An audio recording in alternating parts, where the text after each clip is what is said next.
Hey everyone, welcome back to our channel. Need to remove a vehicle from your Uber account?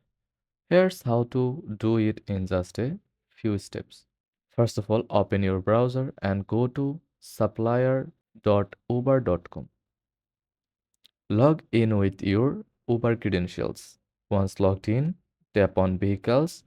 From the options bar, this will show a list of all the cars linked to your account.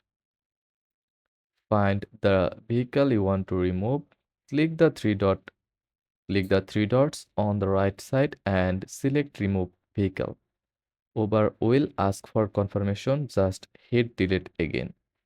You can also do it from the Uber app.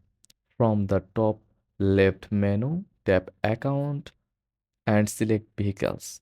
Tap on the vehicle you want to remove. Swipe to the bottom left and tap delete vehicle. Confirm by selecting delete vehicle. And that's it. Your vehicle is now removed from your Uber account. Need more help? Need more Uber tips?